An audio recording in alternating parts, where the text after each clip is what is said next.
What's up, guys? It's Motoxiety, and I am just leaving the dealership on a brand new CFMOTO 300 SS.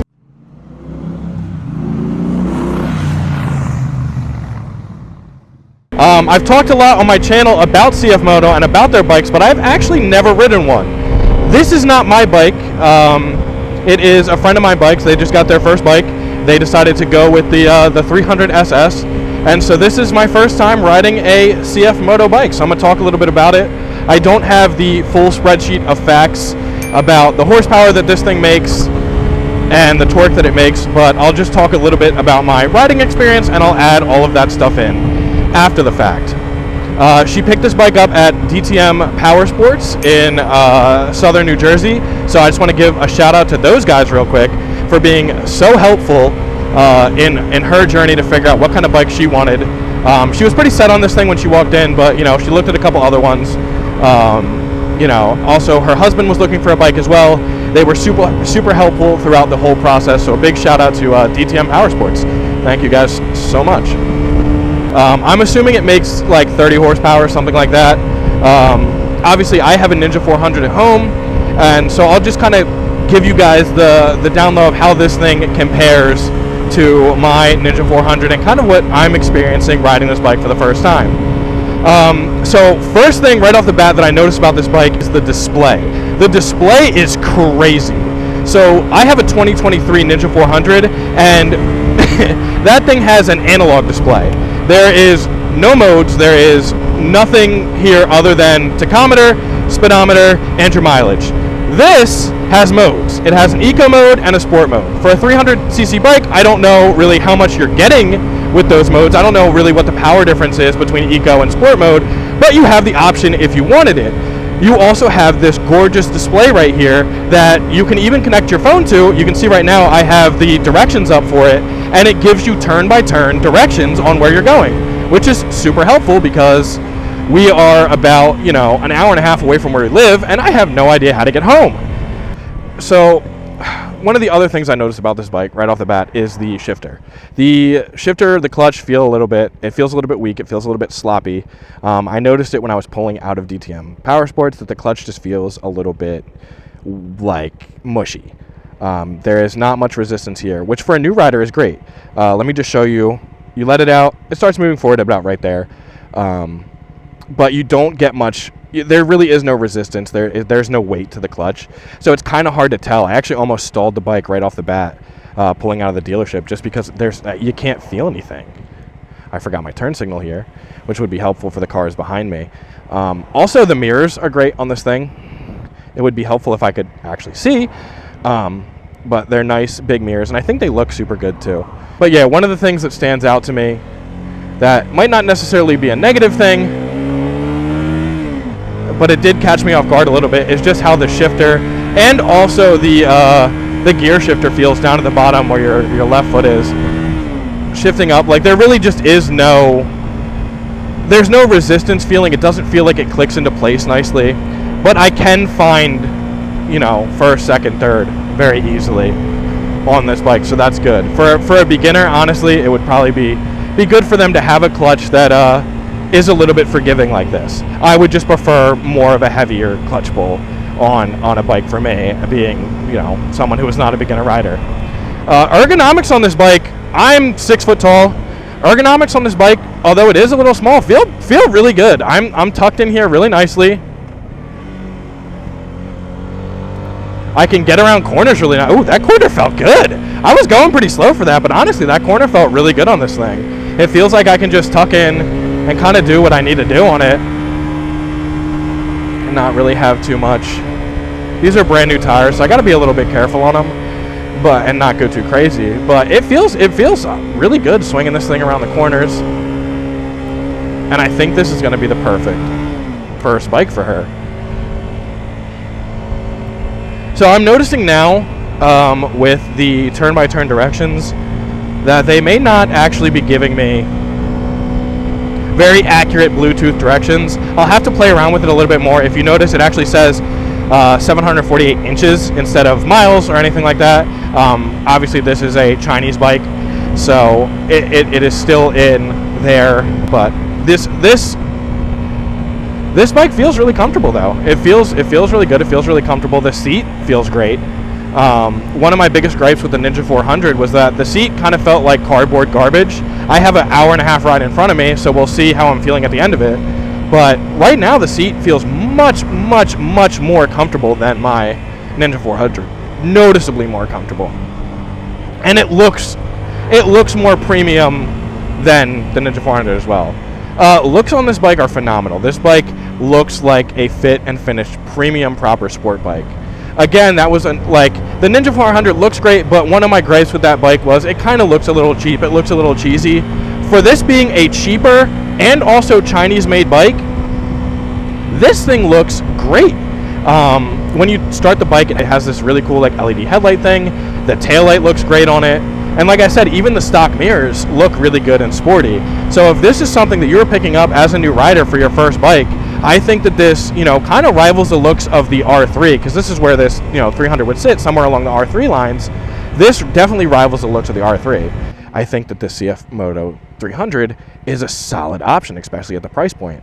I think she got this for around $5,000, which obviously isn't cheap, but compared to a lot of the other sport bikes out there right now,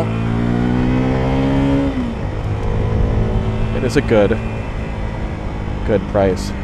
I'm trying to weave this thing back and forth, let the tires get a little warmth in them, just kind of see how this thing feels. It's super light. It's really light, honestly. I'm surprised by just how light it is. It's a single cylinder, and I haven't really spent too much time on single cylinder sport bikes. I just stalled it. Well, there you go. There was my first stall on the bike, because I really can't feel where this clutch is supposed to let out. I think that that's something that you could probably play with a little bit. You could probably adjust the clutch and where the clutch pull is, but I don't know how much it would change in terms of the clutch's weight. You could also put a better clutch in here. Honestly, it's probably just a really cheap clutch, but at least for me right now, I'm not feeling it. I don't like it. It might just take some getting used to. But obviously I'm coming from something like a Triumph with a quick shifter and a very heavy clutch pull, so. But yeah, honestly, tucking in this thing feels great. I love the heads-up display for it. Right off the bat, I'd probably change this front windscreen out, though. It's a little short. I'm taking a lot of wind to my chest and my upper neck area, whereas like my Ninja 400 has the zero gravity double bubble windscreen, and I get most of that up and over my helmet, which is really what you want. This is a bike that I would not personally take on the highway. I believe when I was reading about it before, it said it'll do 105 miles per hour. That's kind of where it tops out. And most US highways are like 65, but if I kind of get on it right now, like I just pulled the throttle all the way back and we really didn't go anywhere. There really is no like, it's not super torquey. It feels great at 50 miles an hour right now, but I think 65, 70, we would probably be struggling a little bit. Plus on a highway, you're getting blown around by the wind, and this thing's super light. I think back roads like this, 45, 50 mile an hour, is where this thing is going to shine. It's going to be nice in the corners, that sort of thing. So with the 450 SS that I've talked about before on this channel, you actually get Brembo brakes. I assume those brakes will feel a little bit better than this bike does. I'm not sure what the brand of brakes that are on this 300 SS, but they feel a little cheap. It does have ABS on it, but just pulling them in, it just kind of feels mushy. Again, same thing with the clutch. It doesn't feel like it has the best, most reliable stopping power. I wouldn't expect it to. You really shouldn't be doing like 80, 100 miles an hour on a smaller bike like this. Because if you need to stop quickly, it's not going to do it. It's not going to do the things that you want it to do. But I think this bike, again, would shine perfectly on roads like this. If you have like a short commute to work where you're staying on, 45, 50 mile per hour roads, you've got nice back roads with twisties and stuff like that, I think that this thing would be a solid option. And again, it's a great learner's bike to kind of get used to riding on. Yeah, I'm trying to give it like a little bit of acceleration here and there to just see what it'll do. And yeah, we don't really have much. I'm curious to ride the 450s at some point and see what they feel like compared to this. I assume they have a much better fit and finish, because I feel like that would be their CFMOTO's bread and butter. Because when we went to go look at this dealership, they actually had 3 of them when I first looked, and then the next thing you know, they had none of them. CFMOTO has a summer sale going on right now too, which is why she kind of took advantage of it and got this bike. I think it ended up being like $1,000 off MSRP, which is solid. You know, anytime you leave a dealership, you're going to get tons of fees taxed on top of the regular MSRP. So to have CFMOTO knock it down $1,000 for their summer sale really helps out a lot, because I feel like normally she would have left the dealership spending probably close to $6,000 on this bike, and she left spending a little over $4,000 or $5,000 just because of that CFMOTO summer sale. We're 30 minutes into this ride, and my butt feels great. Just want to let you guys know that my butt feels fantastic, feels phenomenal. On the Ninja 400, I'd be hurting a little bit. The seating position is honestly really nice. It's a little bit, I want to say it's a little bit sportier than the Ninja 400s, honestly. I feel like my feet are a little bit tucked back, and I actually have like a pretty solid arch in my back at the moment, like leaning over these handlebars. These handlebars are also much lower down than the Ninja 400, so you kind of get almost, not a true sport bike position, but you almost get a true sport bike position. It's somewhere in what I would consider like an intermediate range. If you're someone who wants to get a low power sport bike to start, but wants to be closer to that sport bike position so that when you do get a full sport bike, you know how it feels, this is a solid option. You know, if you're a smaller guy, girl, whatever, I think this is a great option for you to learn on. I'm just, you know, the things that I would throw caution out right now are just this display looks phenomenal. I want to make sure it works, and I want to give you guys the truth behind whether or not it works. And then also just this clutch. I think this clutch is a little bit deceitful in terms of what you will experience on a real sport bike, because this thing is just soft. It's going to give you a false sense of, oh, I know how to work a clutch, I understand it. Whereas like this is, it's just not true to like a KTM Duke 390 or something like that, where like they have a real clutch. This thing is, it feels like oatmeal. These brakes are also what I would consider to be mushy as well. Alright guys, so we're coming to the end of our journey now. Thank you guys so much for watching this video. I hope my review of the CFMOTO 300 SS was helpful to you guys. Again, special thank you to DTM Powersports for hooking Elena up with this absolutely beautiful bike, and all of the salespeople there were super helpful. We will definitely be heading back there for bikes in the future. I'm very thankful for them, so special thank you to them.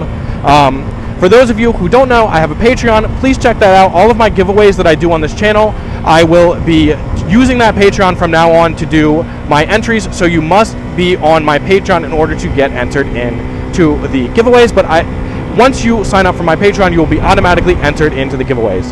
Thank you guys so much for watching my video. I hope you have an absolutely wonderful day and keep riding cool bikes like this.